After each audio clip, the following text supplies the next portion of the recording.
Today we're going to be looking at the level of authenticity that we had to produce for all of the vehicles and weapons that are in the game.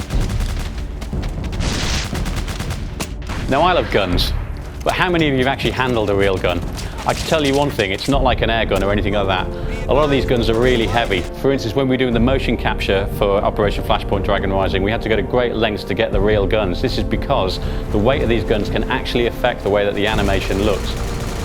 We use military specialists in our motion capture sessions to make sure that our characters in game move with a lot of weight, like real soldiers do. So we actually loaded the motion capture actors up with webbing. We put lots of lead in that webbing to make sure they move with weight and purpose. We don't show you how many bullets are remaining in the gun, so you have to kind of remember how many bullets you fired. You get the experience of being a soldier.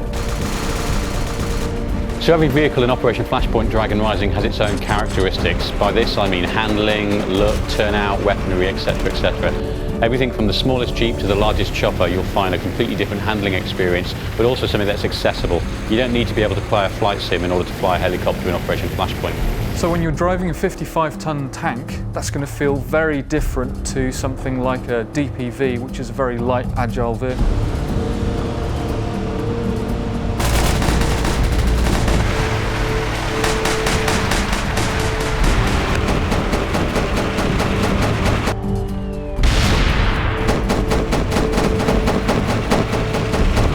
We've spent an awful lot of time researching these vehicles. We've had to capture their engine sounds, we've had to get the right hue of paint.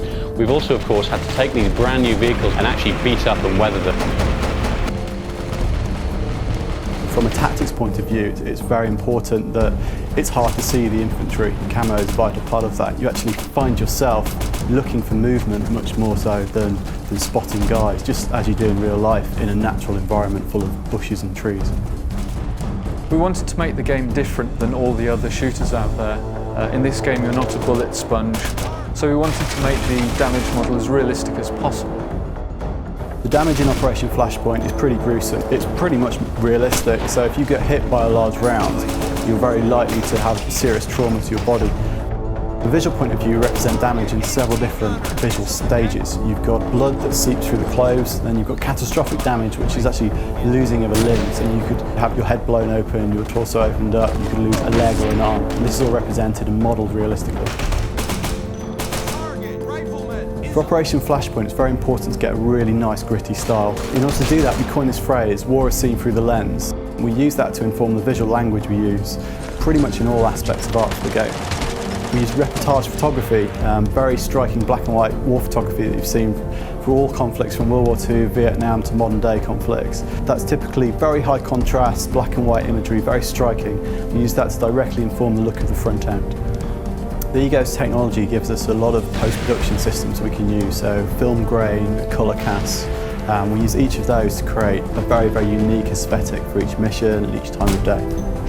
With over 60 variations of weapons in Operation Flashpoint Dragon Rising, it's difficult to choose a favourite. However, if you pin me down, I'd have to choose this one.